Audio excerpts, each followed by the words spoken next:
This is Book 2, Chapter 3, Part 1. I got up quickly and left the room, not without my bicycle and a pair of fine riding boots for my young friend down the hall. I found her behind the door, which I moved aside when she didn't answer, sitting beside a mound of clothes, arms over her bare legs and fingers clasped beneath her calves, in a bit of a nod in a tinge of yellow light. I was suddenly very tired and not a little morose. I rested the bike against the back wall and put the boots down. A small lamp on the floor lit the room.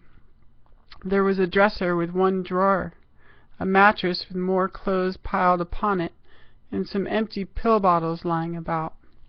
She was barely conscious. I hung some fabric over the doorway for some privacy, found a clean blanket, and lay it over the mattress, pushing the clothes off, then lifted her up under her arms and staggered over to the bed, where I fell to my knees to lay her gently upon it. She was saying something softly, I know not what. She must be cold, I thought, so I took a wool coat I found in the piles and draped it over her.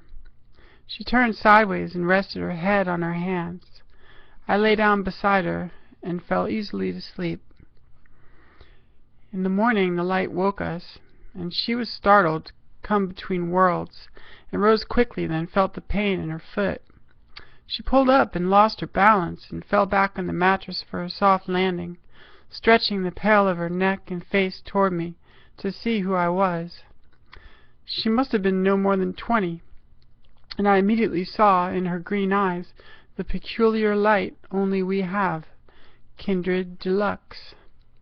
She was wondering who the hell I was, 'cause she did not and could not read me, but her foot reminded her of the door and the night before, which reminded her of the woman in the hallway who she could hear without hearing, who spoke without speaking, who was strangely familiar, who was me. I gave her a look of camaraderie only one and the same could offer, and put my hands out to her. She could get up on her own, thank you very much, and did. She stared intently at me, studying me. Are you okay? I asked.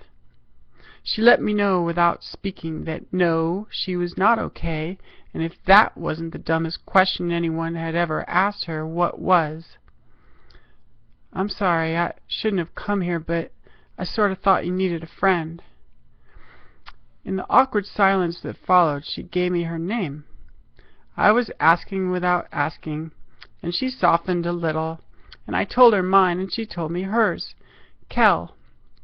A tiny opening, a fragment of trust. I told her not to worry, I was leaving. She bowed her head and started running her hands up and down the backs of her skinny legs. She was looking malnourished in her cut-off jeans and t-shirt and pale blue shoes. I gave her the boots before I left. They were apricot in color, and I could tell she liked them. She looked up and into my eyes, which were smiling.